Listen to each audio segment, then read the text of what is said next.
Ama yarımızdan niyalların aynı hakikatini aytıp verirse, aynı hakikatini aytayınca ben özüm kazavut edin.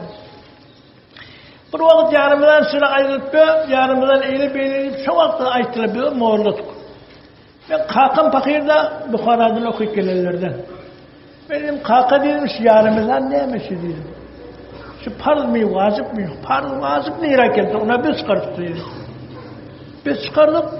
Ne yaparız biz çıkardık? Ona dedi, biz okuyup ödük, bir neyse karib oğlanla barda okuymanlar dedi. Bukhara dedi, bir karib oğlanla barda okuymanlar, bir gün ondan bir zat dileniyor, bir gün ondan bir zat dileniyor, bir gün benden bir zat dileniyor. Şu ondan bundan dilenip dedi, kadar dedi, aradaydı dedi, şimdi aranı tutup ödülür dedi. Buna dedi, bir zelenagada bir adam var dedi, o da ahun dedi. Burayı desel, bir ara öldür bir yerden gelen, öldür oradan harcını tapıp veren adamlar. Bunlardan dilenmem. Halktan dilen, halklar vereyim. Bunu ben evredeyin ihtiyam. Siz ihtiyam, bir neçe zatları, düzgün zatları da ihtiyam, falani vardır, kav düzyandır da ihtiyam. Sonun düzgün zatları evrenin de ihtiyam, biriniz de ihtiyam. Okuyun, aydın kafları var da ihtiyam, biriniz son pul yığınayan olun da ihtiyam. Şeytan de ihtiyam, pul yığınansın. Bu büyülümde arada, ona kavpul verirler ihtiyam. Sonra diye, şiyan kıyarımdan gelir geçer, atını yerlep, ararına sonra, o da sonu ürettiler onu diye. Sonra her formlarını ürettiler diye. Onun diye bir de pul yığınayan onu diye eşek değildir diye. Eşek değiller olduğun var diye. Ben diyorum, eşek olacak ya falan diye.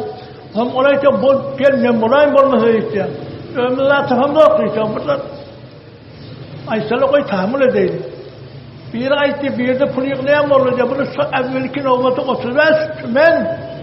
İran pulunu 35 tümen pul yığınadı buna diyor.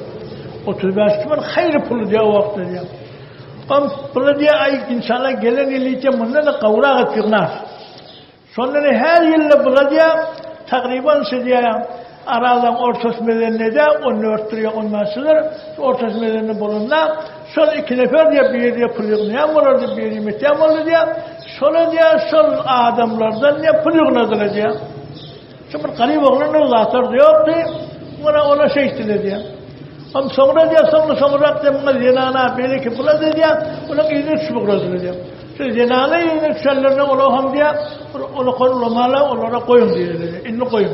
İnni koyun o zenana böyle ki iğne çıkırıyor bile nazır olup var ya. Sonra ne koydurduğunu sotadı diye.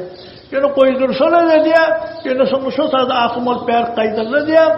Ona diye her zaman diye, ötağdan ne bir görüp bilen zatlar olsun, gelip ötağda diye onunla tarif edip, başka bir nesiden üstüne aytmak olana sebep olurlar diye. Bir nesiden şeyler aytıp sebep olurlar.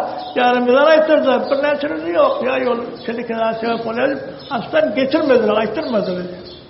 Şimalı Türkmenistan'ın bir nesiden yerine bir yarım aytlayarlar, bir nesiden yerine de aslan aytmayarlar. Sonra çelikten sebep oluyor. Bu tavır zenanlı zatla uyuşmakla gelmekle sebep oluyor.